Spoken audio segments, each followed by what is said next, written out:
Hello and welcome to Good Day SA. This is SA Today, my quarterly update on some things going on around service alternatives, mostly focused on our strategic plan and an update on our organizational priority of diversity, equity, inclusion, and belonging.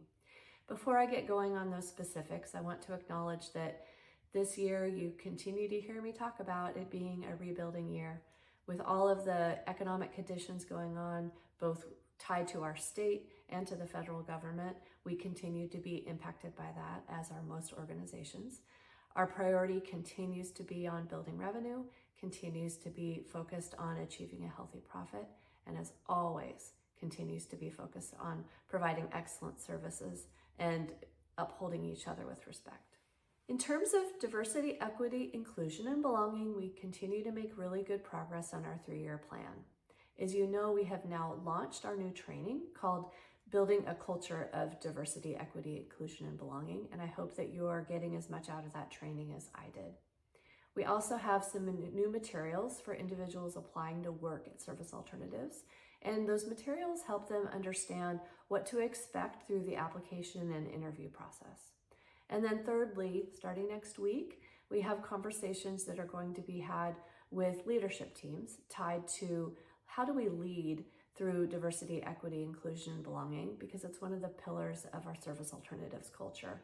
So we're looking forward to extending the learning that everybody had through the class and tie that to how we support one another from a leadership perspective. In terms of our strategic plan, we're literally in the last 2 months of our current plan, and I will give a final update on that at my next SA Today. We also, in September, had the opportunity to build our next 3-year strategic plan, and we did that with directors and administrators coming together and putting together goals that we are going to be prioritizing. We're getting some last feedback on that, and then we'll be finalizing the goals that we will be taking on for 2026. During this process, we took a deep dive into lessons learned and identifying the things we want to continue building on as we move forward and what we need to let go of and what we need to learn from. And so that's being incorporated into the plan. A commonly learned lesson at Service Alternatives that we keep learning, keep reinforcing, is that less is more. So I'm excited about what we put together, and we'll look forward to sharing that with all of you next year. I'd like to share about a few things that I've run into in the last couple of weeks that have just brought about so much inspiration for me.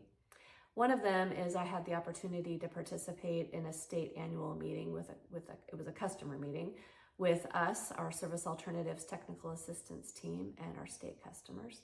And it was an opportunity for Service Alternatives to share about the outcomes we have achieved through this contract during the year, what we've learned, what we will improve as we move forward. And it was such an amazing meeting, highlighting the level of respect between our state customer and our technical assistance team. The presentation level of our technical assistance team was amazing. And it was just such a representation of what we mean by customer service and by excellence at Service Alternatives. A second meeting I had the opportunity to participate in was the Employment Services Annual Report.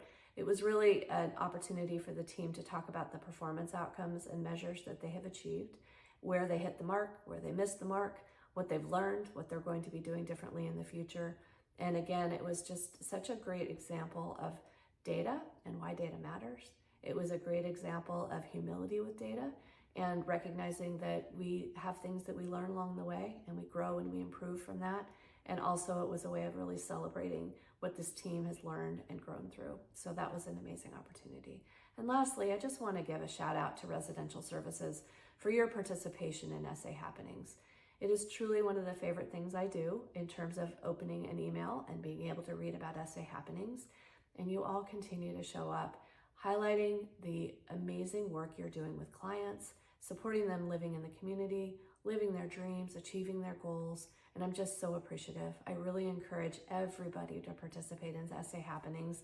It's such a way of highlighting your work and sharing with your colleagues around Service Alternatives what you're doing. So thank you all for these inspirational moments. As you know, I've been talking all year long about it continuing to be a difficult time to live and to work. And as I share with you today and talk with you today, the government has now been shut down for over 3 weeks.